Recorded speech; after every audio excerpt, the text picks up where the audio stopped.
हमें खाने की क्या ज़रूरत है? मतलब क्यों हम बिना खाए नहीं रह सकते हैं? ऐसा क्या है उस खाने के अंदर कि हमें खाए बिना हमें वीकनेस फ़ील होती है, हमें चक्कर आने लगते हैं या हम नहीं रह पाते हैं? तो ऐसा क्या है उस फूड के अंदर? इन्हीं सभी क्वेश्चंस का जवाब देने के लिए आज हम आपके लिए लेकर आए हैं न्यूट्रिशन टॉपिक पर एक वीडियो। ये जो है क्लास 10 का बायोलॉजी का चैप्टर है। चैप्टर नंबर 1 लाइफ प्रोसेसेस, उसका फर्स्ट पार्ट है ये न्यूट्रिशन। ठीक है। सो हम सभी जानते ही हैं कि हम डिफरेंट डिफरेंट टाइप्स के टेस्टी टेस्टी फूड्स खाते हैं। पिज्ज़ा, बर्गर, चपाती, दाल, रोटी, बहुत टाइप्स के हम फूड खाते हैं। तो वो फूड हम क्यों खाते हैं बेसिकली? जब हम फूड खाते हैं उससे हमें क्या मिलता है? हमें खाना खाने से क्या मिलती है? एनर्जी मिलती है। और उसी एनर्जी से हम क्या करते हैं, अपनी बॉडी के जितने भी प्रोसेसेस होते हैं उन्हें मेंटेन करके रखते हैं, है ना? क्योंकि अगर प्रोसेसेस नहीं होंगे उसी की वजह से हमारे अंदर आलस आएगा, हमें भूख लगेगी, एनर्जी की रिक्वायरमेंट होगी, उसी के लिए हमें खाना खाना पड़ेगा। ठीक है। तो उस एनर्जी से हमें क्या होता है, हमारी बॉडी के जितने भी प्रोसेसेस होते हैं वो मेंटेन रहते हैं और अपना काम करते हैं। ठीक है। अब फूड फूड हम क्या, जिस फॉर्म में हम फूड खाते हैं हमारी बॉडी को उसी फॉर्म में उसकी रिक्वायरमेंट है?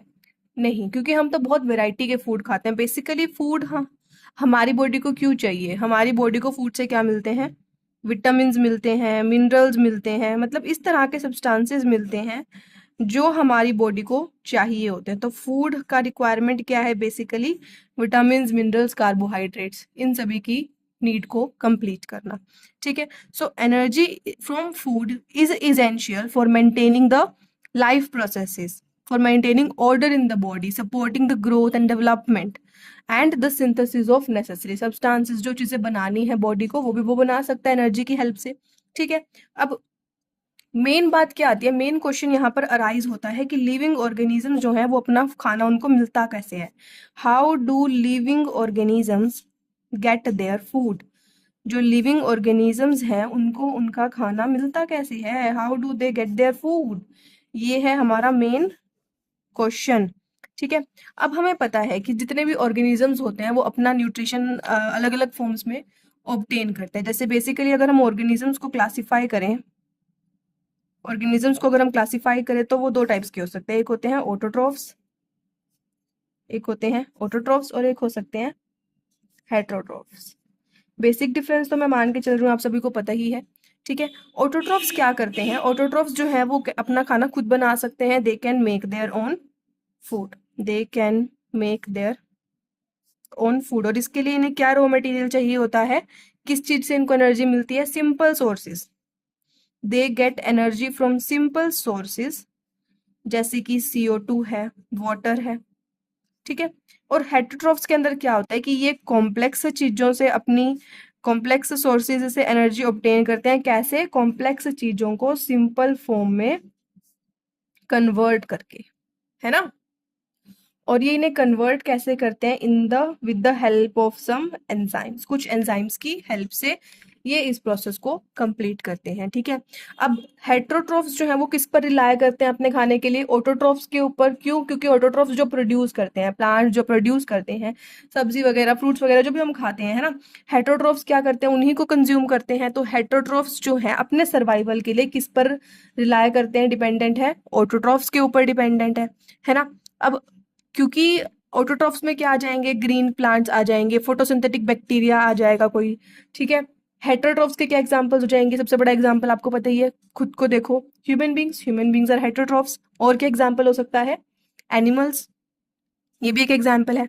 ठीक है। तो ये हमने एक ओवरव्यू ले लिया कि न्यूट्रिशन हम किस तरह से प्रोड्यूस करते हैं, कहाँ से हमें मिलता है। अब हम डिटेल में पढ़ेंगे ऑटोट्रॉफिक न्यूट्रिशन के बारे में। ठीक है। क्या पढ़ना है हमें? Autotrophic nutrition. पहले हम ऑटोट्रॉफिक पढ़ेंगे, उसके बाद हम हेटरोट्रॉफिक पढ़ेंगे। ठीक है। पूरा प्रोसीजर जान लेंगे आज हम। आपको न्यूट्रिशन से रिलेटेड कोई डाउट नहीं रहेगा इस वीडियो के बाद। ठीक है। सो ऑटोट्रॉफिक न्यूट्रिशन क्या होता है? ऑर्गेनिज्म जो है वो अपना खाना खुद बनाते हैं। They make their on food using simple materials from environment, जैसे कि CO2 एंड वाटर। कहाँ से मिलता है उन्हें? वो इन्वायरमेंट से मिलता है। इसकी हेल्प से वो अपना खाना खुद प्रिपेयर करते हैं। एंड ऑल्सो सनलाइट, सनलाइट की भी रिक्वायरमेंट होती है ना प्लांट्स को, वरना वो मर जाएंगे सनलाइट के बिना। तो सनलाइट से भी बनता है। ठीक है। जैसे कि अगर मैं प्लांट्स का एग्जांपल लूं, ऑटोट्रॉफ्स के अंदर प्लांट्स क्या है? सबसे इंपॉर्टेंट, सबसे प्राइमरी एग्जांपल है ऑटोट्रॉफ्स का। नाम लेते ही दिमाग में पहले क्या आना चाहिए? प्लांट्स। ठीक है। अब प्लांट्स क्या करते हैं, प्लांट्स के अंदर कौन सा प्रोसेस होता है खाना बनाने के लिए, फूड प्रिपेयर करने के लिए, that we call that process as photosynthesis.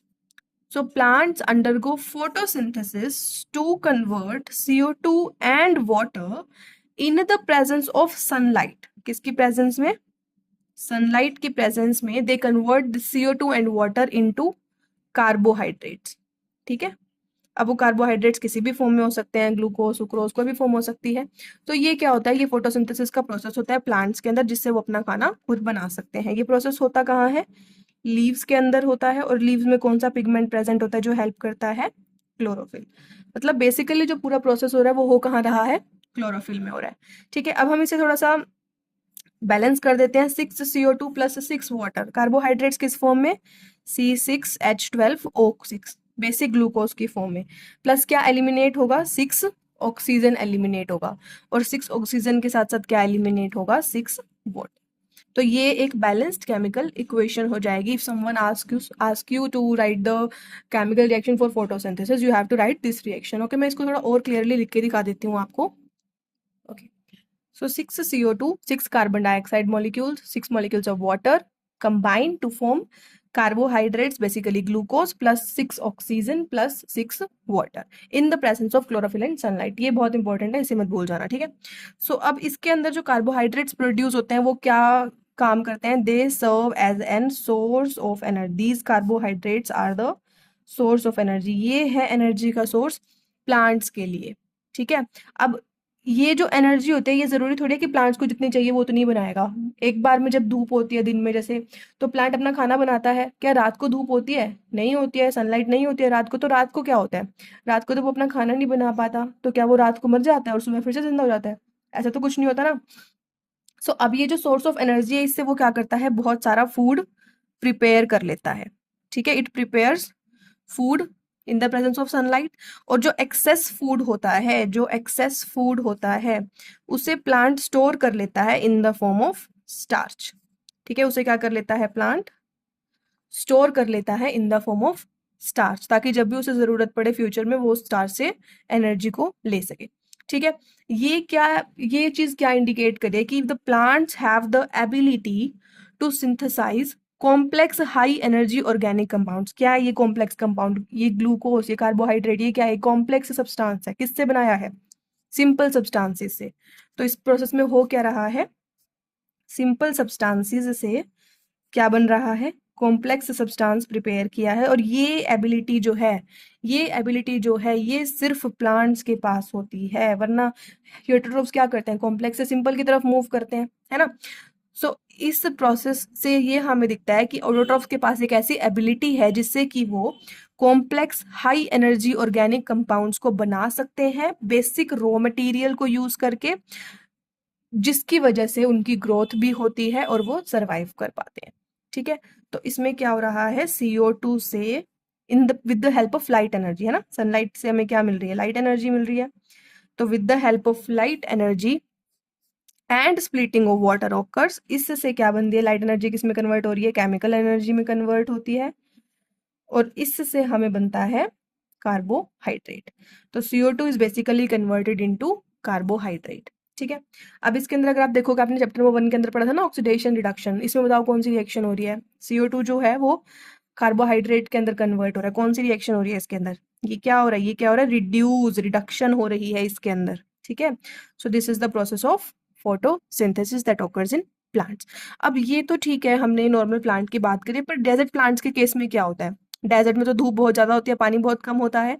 तो डेजर्ट प्लांट्स के अंदर क्या होता है कि डेजर्ट प्लांट्स मतलब जो रेतीले इलाके में जो प्लांट्स पाए जाते हैं, तो डेजर्ट प्लांट्स क्या करते हैं, they take up CO2 at night. CO2 लेते हैं वो एट नाइट एंड एक इंटरमीडिएट बना लेते हैं. दे प्रिपेयर एन इंटरमीडिएट, एक बीच का प्रोडक्ट बना लेते हैं, ताकि जैसे ही सनलाइट वाटर सब कंडीशंस फिट होंगी फटाफट से अपना फूड प्रिपेयर कर लेंगे, है ना. दे प्रिपेयर एन इंटरमीडिएट, एक इंटरमीडिएट बना लेते हैं ताकि उसको वो प्रोसेस कर पाए during the day, so that they can process it during the day. और फिर उन्हें क्या बन जाए उनके पास, फूड. ठीक है. तो इस तरह से डेजर्ट प्लांट्स जो है वो अपना काम करते हैं. अब हम इसके अंदर एक और टॉपिक पढ़ने वाले हैं विच इज स्टोमेटा. ठीक है. अब हमारे पास नेक्स्ट टॉपिक है स्टोमेटा. स्टोमेटा क्या होते हैं? स्टोमेटा जो है, अगर आपने लीव्स को ध्यान से ऑब्जर्व किया हो तो लीव्स की एजेस पर आपको छोटे छोटे पोर्स नजर आएंगे जिन्हें हम स्टोमेटा बोलते हैं। इनका काम क्या होता है? दे फैसिलिटेट गैशियस एक्सचेंज। प्लांट्स के लिए जो गैशियस एक्सचेंज होता है उसमें ये काम आते हैं, प्लांट को फैसिलिटेट करते हैं कि वो गैसेस का एक्सचेंज कर सके। ठीक है। और फोटोसिंथेसिस में भी ये हेल्प करते हैं। फोटोसिंथेसिस होगी तभी तो ये लोग CO2 का इनहेल एक्सहेल कर पाएंगे ना, इन्हीं के थ्रू करेंगे। ठीक है। और एक्सचेंज कहाँ कहाँ होता है गैसेस का, कहाँ पाए जा सकते हैं? ये स्टेम्स पर पाए जा सकते हैं, रूट्स में और लीव्स में। ठीक है। अब थोड़ा सा स्टोमेटा का स्ट्रक्चर देखते हैं हम। स्टोमेटा का जो स्ट्रक्चर होता है वो अलग अलग प्लांट्स में होता है, डाइकोट और मोनोकोट के अंदर डिफरेंट होता है। अभी हम एक बेसिक स्ट्रक्चर देख रहे हैं। ठीक है। ये कुछ इस तरह का स्टोमेटा का स्ट्रक्चर होता है, आपको फ्लावर जैसा दिखेगा और बीच में राजमा जैसा कोई स्ट्रक्चर दिखेगा। ठीक है। इस तरह का ये आपको एक स्ट्रक्चर ड्रॉ करना है स्टोमेटा का। ठीक है। अभी ये क्या है? ये ओपन स्टोमेटा है। जब आपको क्लोज्ड शो करना होगा तो ये जो बीच वाला पोर आपने छोड़ा है इसको हम बिल्कुल इस तरह से क्लोज कर देंगे। ठीक है। Now we are showing a closed stomata. ऐसा थोड़ी ना है कि सारा दिन ओपन ही रहेगा, क्लोज्ड भी तो होगा ना। तो ये क्या हो जाएगा? ये हो जाएगा क्लोज्ड स्टोमेटा। ठीक है। इसके अंदर ये जो आपको इधर बीन्स जैसे दिख रहे हैं ये क्या होते हैं? These are the guard cells. These are the guard cells. इसके अंदर ये जो सर्कुलर है ये है क्लोरोप्लास्ट। क्लोरोप्लास्ट जहां पर क्लोरोफिल प्रेजेंट होता है। और ये जो सेंटर में है this is your stomatal pore. इसके थ्रू ही सारा गैशियस एक्सचेंज होता है। This is the stomatal pour.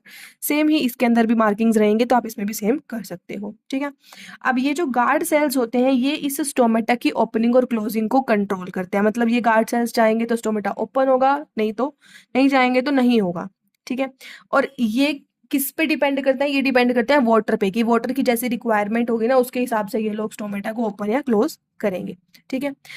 Now water loss को प्रिवेंट करने के लिए इन गार्ड सेल्स का निर्माण हुआ। मतलब ये गार्ड सेल्स पाए जाते थे कि ये प्लांट्स में क्या करें, ये जो वाटर है ना उसको रेगुलेट कर रहे हैं कि प्लांट्स के पास ना तो एक्सेस वाटर हो और ना ही कम हो। तो वाटर की रिक्वायरमेंट को रेगुलेट करने के लिए ये गार्ड सेल्स हमेशा रेडी रहते हैं। ठीक है। इनका बेसिकली काम यही होता है कि इनको पानी की रेगुलेशन करनी है पूरे सेल के अंदर। ठीक है। अब जब गार्ड सेल्स के अंदर पानी बहुत ज्यादा होता है, गार्ड सेल्स के अंदर when the guard sales swell, guard cells जो है वो स्वेल हो जाते हैं यानी कि फूल जाते हैं।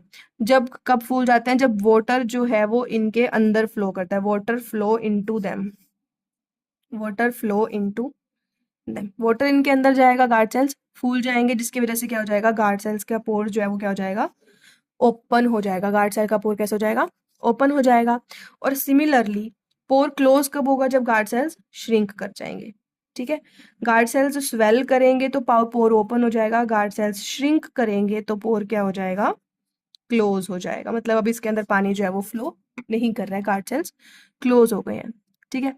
नाउ प्लांट्स को वाटर की जरूरत होती है फोटोसिंथेसिस के लिए और बहुत सारे रॉ मटेरियल्स भी चाहिए होते हैं जो से बेसिकली रूट से मिलते हैं। वो या विटामिन हो गए, नाइट्रोजन, फॉस्फोरस, मिनरल्स, ये सभी चीजें। तो इन सभी चीजों की प्लांट को रिक्वायरमेंट होती है जो वो जनरली सोइल से अपनी फुलफिल करता है। ठीक है। इसमें एक और पॉइंट इंपॉर्टेंट आता है नाइट्रोजन के बारे में। ठीक है। ये जो है ये नाइट्रोजन जो है प्लांट्स को रिक्वायर्ड होता है प्रोटीन की सिंथेसिस के लिए। प्रोटीन की सिंथेसिस के लिए प्लांट्स को क्या रिक्वायर्ड होता है? नाइट्रोजन रिक्वायर होता है। और ये उसको बेसिकली कहाँ से मिलता है? ये उसको सॉइल से मिलता है, एटमॉस्फेयर से मिलता है। ये कॉमन मेथड्स हैं जहाँ से उसको ये ऑब्टेन होता है। और किस फॉर्म में ऑब्टेन होता है? सिंपली ऐसा नहीं है कि हवा में नाइट्रोजन उड़ रहा है ले लिया, नहीं। ये दूसरी फॉर्म्स में प्रेजेंट होता है। प्लांट इनको कन्वर्ट करता है अपनी रिक्वायर्ड फॉर्म के अंदर। ठीक है। नाइट्रेट्स या नाइट्राइट्स या फिर ऑर्गेनिक फॉर्म में बैक्टीरिया के थ्रू भी मिलता है। तो इन फॉर्म्स में नाइट्रोजन मिलता है और प्लांट्स अपनी सुटेबिलिटी के अकॉर्डिंग इसको कन्वर्ट कर लेता है ताकि प्लांट अपने अंदर क्या बना सके? प्रोटीन की सिंथेसिस कर सके। ठीक है। So this was your stomata. Stomata का क्वेश्चन आएगा तो आपको ये डायग्राम जरूर बना के आना है और उसकी लेबलिंग भी करनी है। ठीक है। इसके बाद हमारे पास नेक्स्ट टॉपिक है heterotrophic nutrition. Heterotrophic nutrition, heterotrophic organisms के बारे में तो आपको पता ही है, जो क्या करते हैं? ऑटोट्रॉफिक्स पर रिलाय करते हैं अपने फूड के लिए, ये हमें अभी भी पड़ा है, ठीक है। ऑटोट्रॉफिक के ऊपर ये लोग रिलाय करते हैं, ऑटोट्रॉफिक फूड बनाएंगे, हेटरोट्रॉफिक जो है उसे कंज्यूम करेंगे, ठीक है। ऑर्गेनिजम्स, अब ऑर्गेनिजम्स भी तो ऐसा नहीं है ना कि हमारी धरती पर एक ही तरह के ऑर्गेनिजम्स हैं, अलग अलग तरह के ऑर्गेनिजम्स हैं।